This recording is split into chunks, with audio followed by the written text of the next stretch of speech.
இந்த ஆண்டின் இதுவரையிலான காலப்பகுதியில் 29,589 டெங்கு நோயாளர்கள் பதிவாகியுள்ளதாக தேசிய டெங்கு கட்டுப்பாட்டு பிரிவு தெரிவித்துள்ளது.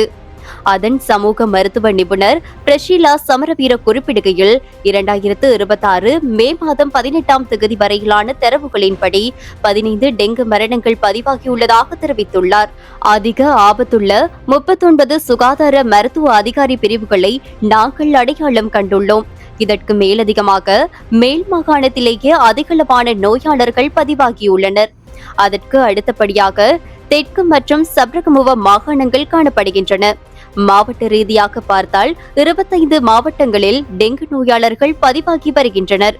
அவர்களுள் கொழும்பு, கம்பகா, ரத்னபுரி, மாத்தறை, காலி, களுத்துறை மற்றும் கண்டி ஆகிய மாவட்டங்களிலிருந்தே அதிகளவான நோயாளர்கள் பதிவாகியுள்ளதாக தெரிவித்துள்ளார். பாடசாலைகள், அரச நிறுவனங்கள், பணியிடங்கள் மற்றும் மத வழிபாட்டு தலங்களில் டெங்கு நோய் பரவும் வேகம் அதிகரித்துள்ளமை பூச்சியியல் ஆய்வு மூலம் கண்டறியப்பட்டுள்ளதாக மருத்துவ நிபுணர் பிரஷீலா சமரவீர மேலும் சுட்டிக்காட்டியுள்ளார்.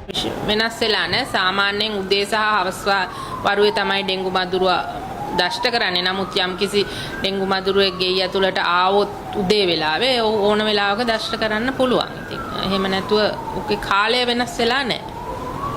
ඒ වගේම නිවෙස් තුල දැන් ගොඩක් වෙලාවට නිවෙසෙන් පිට තමයි අපි හිතන්නේ ඩෙන්ගු මදුරුවන් බෝ වෙන්න පුළුවන් කියලා. ඒ තියෙන ඒවා පිරිසිදු ගෙයින් තමයි හැබැයි නිවෙස් තුලක් තියෙන්න පුළුවන් දෙහිම ඒ වගේ තැන් මොන වගේ ඒවාද අහුනගන්නේ. ඔව් දැන් අපි අපේ කීට විද්‍යා සමීක්ෂණ වලට අනුව ගත්තොත් වැඩිපුරම ඩෙන්ගු මදුරුවන් බෝ විය හැකි ස්ථාන ලෙස හඳුනාගෙන තියෙන්නේ අපි විසින් ඉවතලන කසලවල.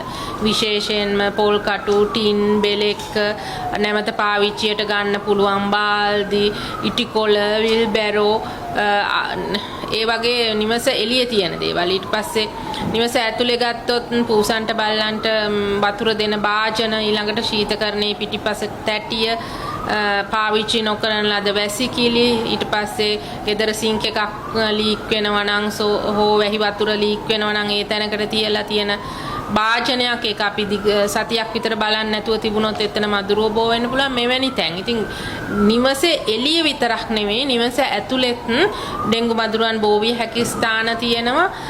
ඉතින් ඒ ගැනත් අපි සැලකිලිමත් වෙන්න ඕන. මොකද අපි අපිට පේනවා අපි කොච්චර දැනුවත් වීම කරත් ඒ ගැන තියෙන සැලකීම අඩුයි. අපි හිතනවා අපිට ඩෙන්ගු හැදෙන්නේ නැහැ කියලා. අපේ පරිසරයෙන්ම තමයි අපිට ඩෙන්ගු මදුරුව දෂ්ට කිරීම කරන්න. ඒ නිසා අපේ පරිසරය පිරිසිදුව තබා ගත යුතුයි. உறுதிப்படுத்தப்பட்ட உண்மை செய்திகளை உடனுக்குடன் தெரிந்து கொள்ள ஆயுள் மீடியாவை ஃபாலோ செய்யுங்கள்.